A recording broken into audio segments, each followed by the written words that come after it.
Well, hello and welcome. My name is Velma. You can connect with me at velmanolds.com. This is all about your leadership chat. What does that mean? You get to listen in on valuable insights from valuable leaders just like you.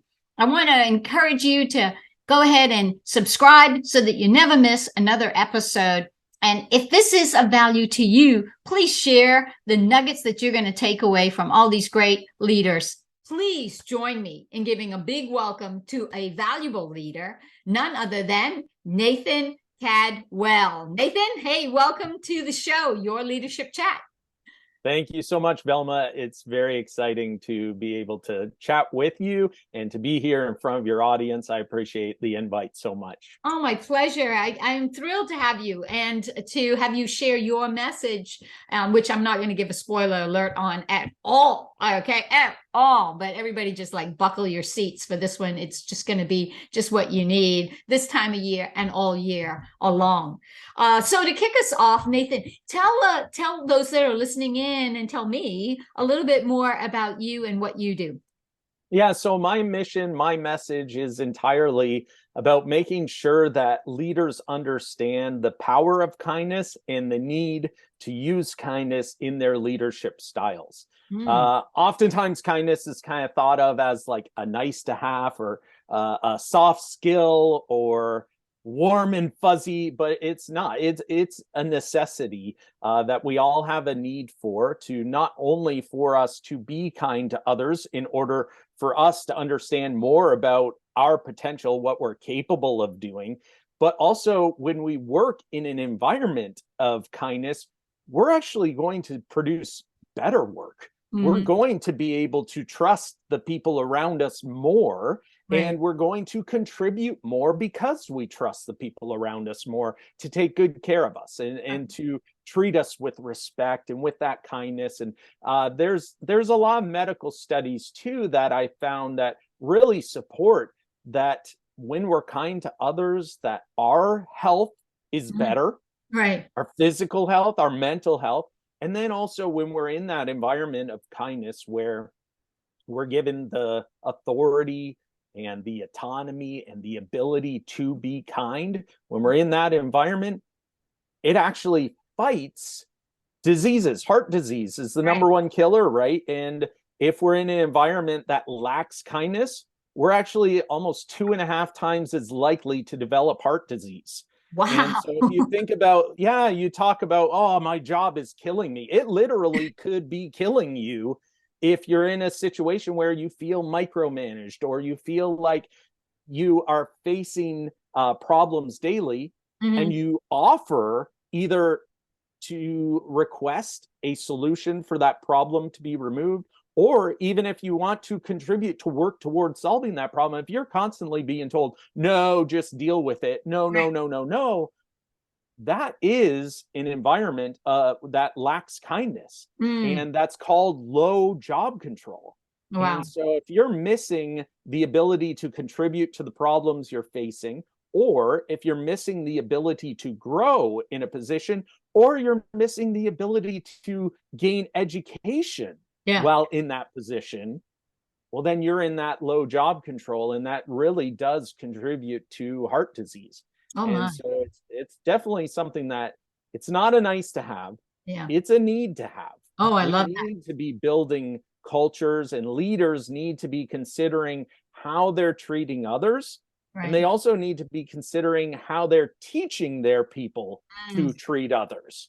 Okay. All right. Well, this whole concept of something that, if maybe I'm dating myself, but if we think about it, your parents and just the fundamental values of life is like, be kind. It doesn't call, acts of kindness, be kind to others. It's like, should be human nature, but it sounds like, it's a forgotten art, if you will, when someone has that leadership title or that leadership umbrella. And I'm a student of leadership because I was horrible at it, right? I mean, I know how to do everything wrong in leadership, and that's for another episode.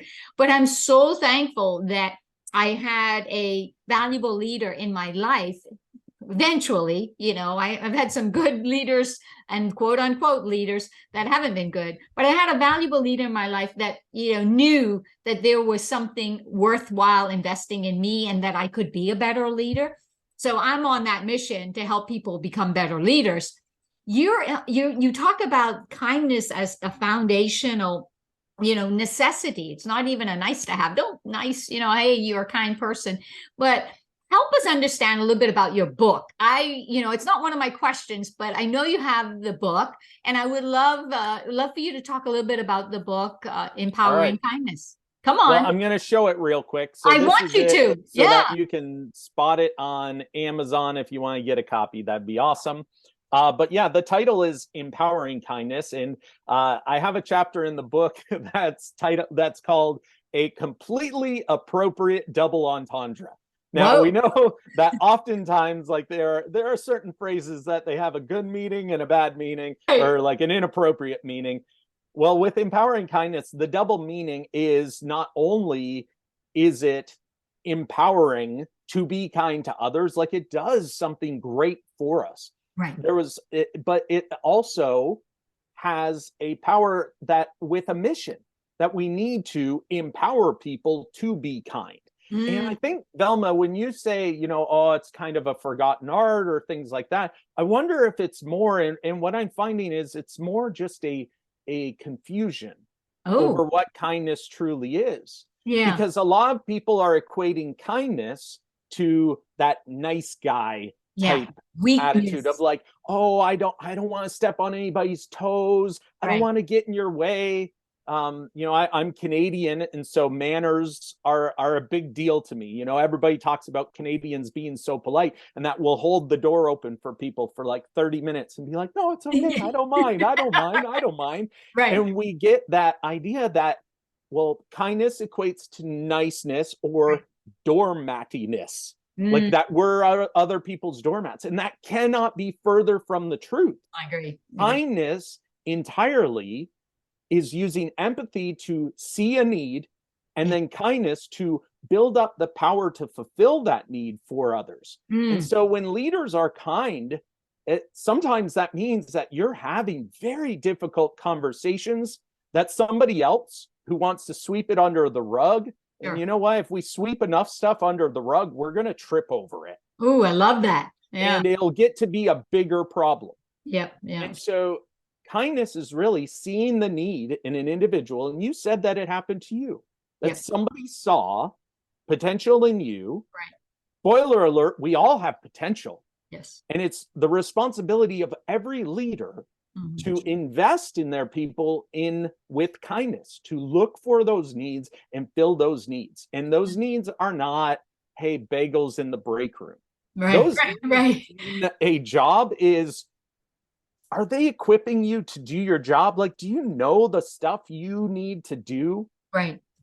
Can they approach you? Are you approachable so that people can come to you for advice? Are you working shoulder to shoulder with them to guide them through that? Are you inviting them along to say, hey, I've got this project. I think you would be great on it. Can you please help me do this? And giving people that experience so they can grow. And so it's not just this, I don't want to, I want to be polite, or I don't want to ruffle any feathers, and I'm so kind because I don't get in the way. No, kindness is oftentimes getting very much in the way and helping people to understand the way they should go.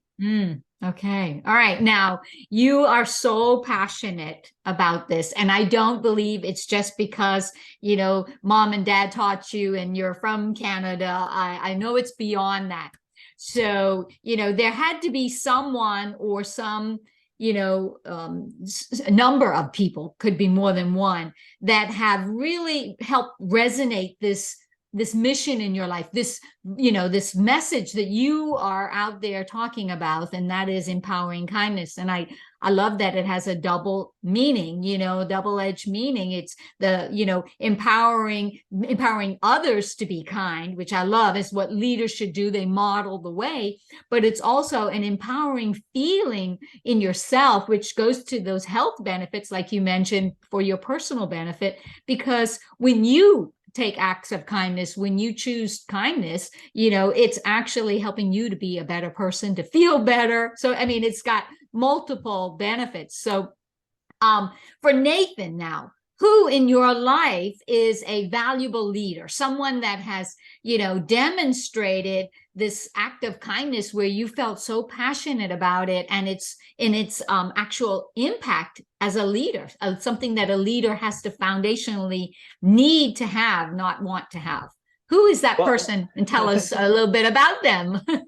Yeah, so I think it goes back to your story, right? That you've had good leaders and you've had some leaders who were only in name only, and you saw Right. how that was detrimental to Right. the environment, your ability to grow as a person. And so for me, the positive side is my dad. Mm. So growing up as a kid in Canada, he was a letter carrier, and Mhm. he did his route on foot through rain, snow, sleet, and hail. Wow, he really lived that tagline. Yeah, yeah, You know? exactly. Wow. And I can't even count the number of times where he would get home from walking.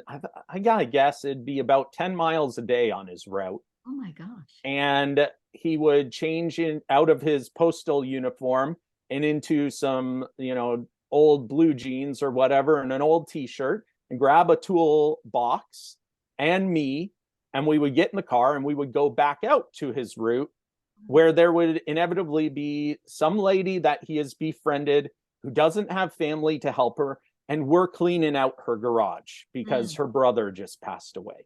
Or we're cleaning out a house because her sister needs to move. Like, I can't tell you how many projects that I was shoulder to shoulder with my dad on, and got to see that servant leadership where he was kind to others who could not repay him.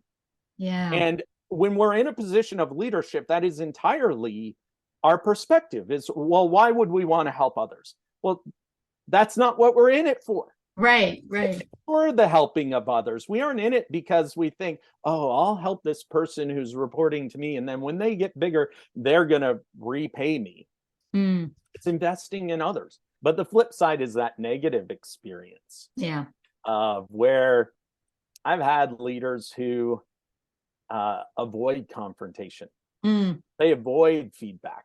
Yeah. They avoid it because they know that they don't have a leg to stand on. Right. And so, to me, I started seeing a pattern where in certain organizations where it was people who were really good at the game, at the politics of everything, kind of rising to the top. But they were only rising to the top because they were taking away somebody else in their path. And I've heard Simon Sinek say it before. He's like, if you want to see a bad leader, just look for the trail of bodies. And I always say it this way too.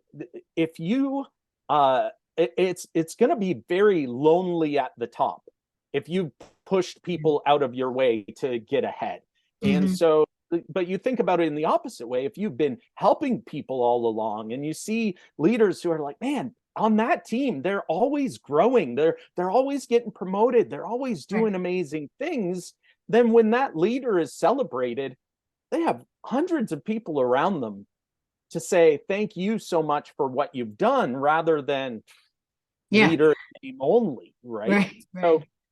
So to me, I saw that pattern, and I got really really down about it, seeing that people get ahead by pushing others out of their way.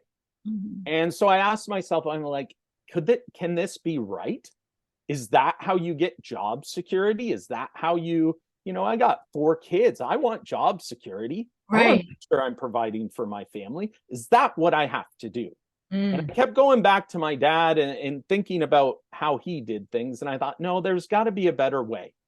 And you and I both share that we have a faith in God, and we look at scripture. And there's a Bible verse that says God created us, and he created good works that we should walk in them. Right. And I looked at that and thought, is there proof? Is there something going on where if we walk in good works, will we benefit from that? And so that's where the inspiration for my book came from, was to prove that verse is right, to find, are there medical studies that show it, that if we walk in good works, that will benefit from it. Yeah. And are we designed to be kind? That was Right. my question. And so Right. I started finding all these studies that prove it, that show it, that in a lack of kindness, we're miserable. We Hmm. have terrible health problems. Like we develop heart disease if we are not kind to one another, or if we're in an environment that's not kind. There was this one study that I came across where they took a group of Harvard students and they split them apart. And one group watched a video of like something boring, like grass growing or something like that. And the other group, though, they watched a video of Mother Teresa taking care of those who were sick Hmm. and in need. Hmm. And they monitored the groups. The Mm. group that watched the grass growing or that boring video, nothing happened to them. Right. But the group that watched Mother Teresa do kind things for others who couldn't repay her, Right. their immune system levels were elevated while watching it and remained elevated for a full hour afterwards. Mm. Wow. Even just witnessing Hmm. somebody else Sure. in a video be kind to others Yeah. boosted our immune system. It generates, we are designed to be kind. It generates these not just positive feelings or emotions, it generates positivity within our health. Yeah. And so imagine how powerful it could be if we actually do it. Yeah. And imagine if so many more of us, right, just Mm-hmm. did that, took that, your message to heart and said, I can be kind. It doesn't cost me anything to do that. And I love what you said. You're doing something, but not with any expectation for someone's Oh, going to repay you mm-hmm. or anything. That's not why your dad did that.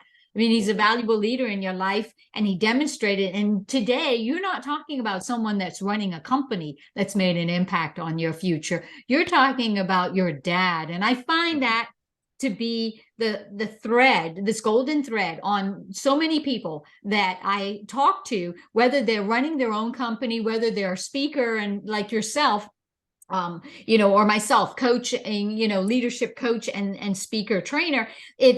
It's not about someone that is running a corporation that you typically qualify or describe as a leader. It's the everyday people in our lives, like our parents, right? Or like our brothers and sisters, it could be aunts, it could be someone that we are like a good friend. They made that difference in my life and they added so much value in me.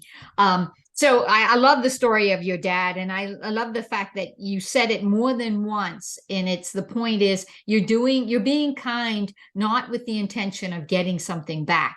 You're being kind because it's the right thing to do. So tell me, how are Nathan, now how is Nathan impacting other people so that they can become a valuable leader and they can empower this kindness? How are you doing that?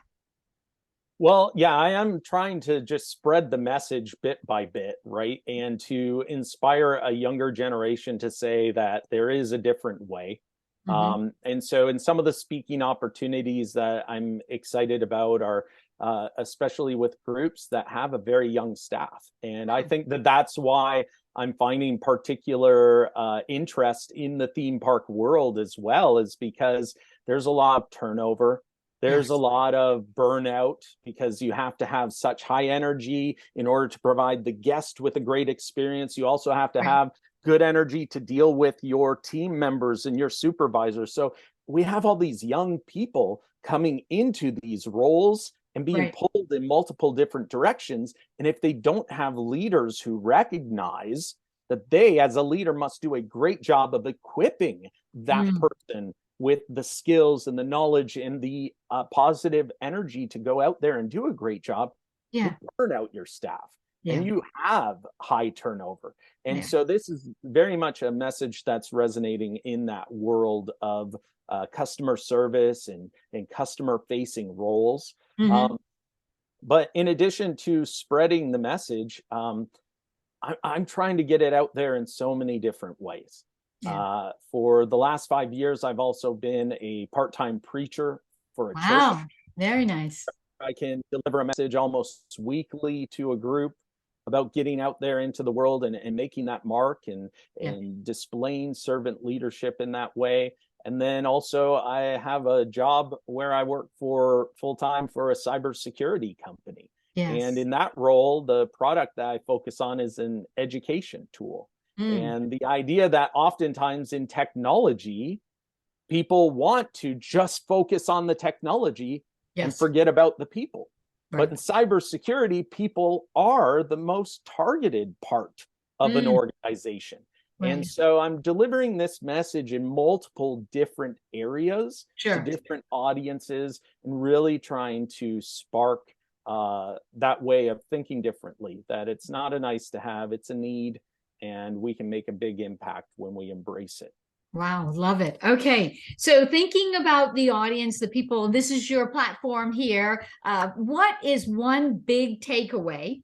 Now, one big takeaway that you would say, you know what, if I could give something to the listeners today, I would tell them this. So what's that big takeaway about how they can become this valuable leader, empowering kindness? What's the big takeaway for us? I would say that if you want to be the most successful at being kind to others, is to be an authentic teacher. Mm, And an authentic teacher is going to not just be satisfied with passing a message along. Here's what you have to do, go do it, and that's it.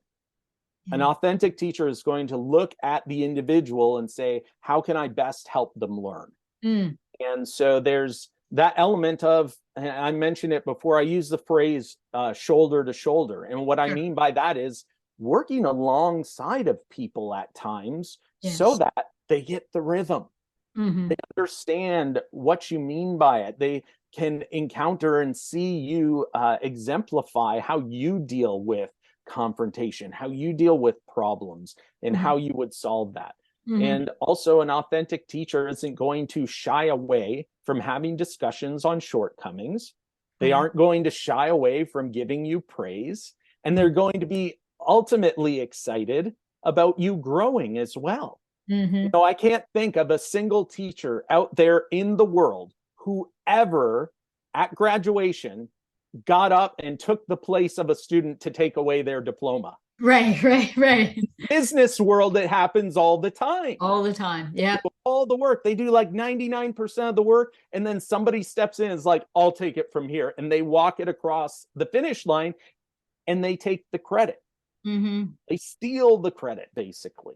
And Yeah. so a powerful leader is going to have that authentic heart of a teacher where they're going to look to grow their individuals in a sincere way and Yeah. look for those opportunities. And I would encourage everyone to consider that as the ultimate form of kindness within the work environment.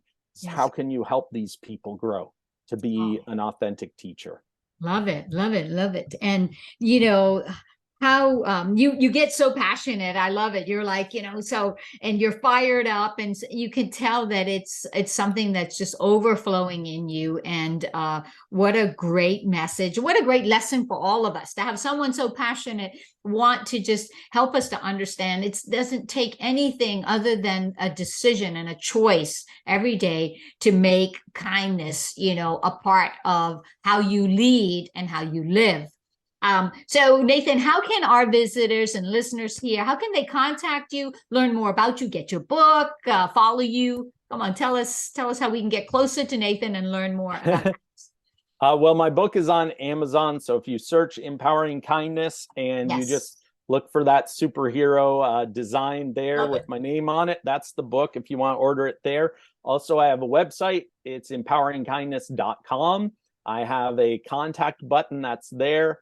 Also, I love to be active on LinkedIn. I don't Mhm. typically use like other social media tools all that much, but I stay pretty engaged on LinkedIn Yeah. and would love to have more connections there. So, Hey, thanks so much for watching another episode of Your Leadership Chat. I hope that you've enjoyed this video. Make sure that you hit the subscribe button here and tap that bell icon so that you never miss another episode. I hope too that you'll give us a thumbs up on the video for a like. And then if you feel led, please share the video with those who need to see it. Thanks so much for watching. We'll see you next time on Your Leadership Chat. Bye for now.